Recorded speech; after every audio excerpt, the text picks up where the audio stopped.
has been in our DNA. I mean, our founder, Anita Roddick, found it to the fact that business should be a force for good, and she really wanted to occupy the space and have a voice with all the stores and make sure that different stores in different countries could make it bigger and have a bigger voice. So now what I would say is that it's not because it has been in our DNA for more than 40 years that it's easy to keep it, that it's natural for everyone to work at the Body Shop and to make this as very strong.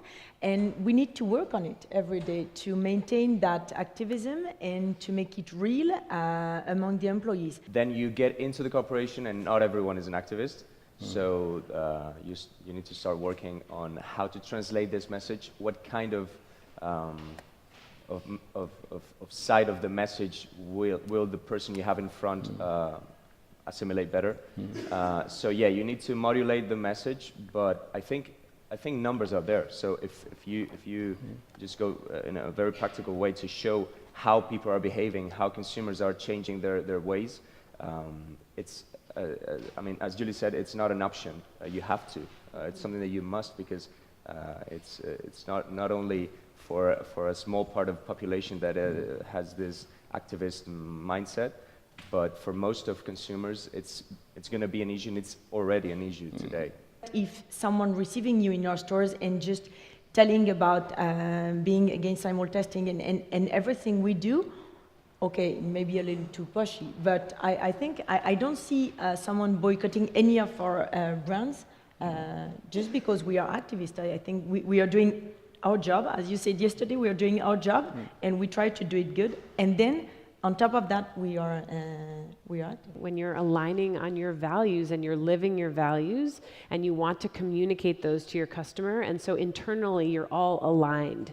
And that way you can be resilient if a boycott is threatened, because this wasn't a marketing thing that you just decided, well, let's care about this issue over here, but it wasn't really internally value aligned as a company. But if you are, then I feel like you can all hold hands and weather a boycott of some sort, because in the end of the day, you wouldn't back off of your values, right? You want to transmit them and live them. And then we also do just recognize people should live their values. If they're not comfortable working for our brand or buying our products, that's their own choice, you know, and we have our choice as a company to stand behind it. I think transparency is the best tool against that. I mean, somebody can say whatever about us, but what we do is true. So I just need to show you the things are true. I can open the doors of our offices. I can give you my accounts. Everything is online also. So I'm not afraid of that at all.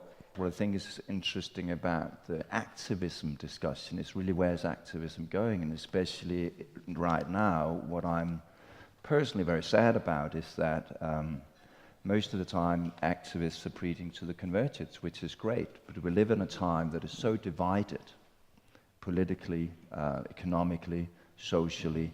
I think that is the thing that I talked about before, that I think we have an issue to solve as activist brands, because we try to be inclusive, but in that aim of being an activist, we are actually being exclusive.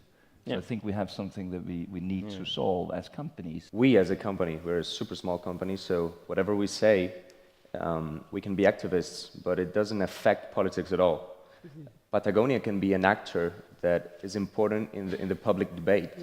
So I guess as you grow, that responsibility grows as well. Definitely. Definitely. There's things that we'd do as a smaller brand, like with the picketers and things like that.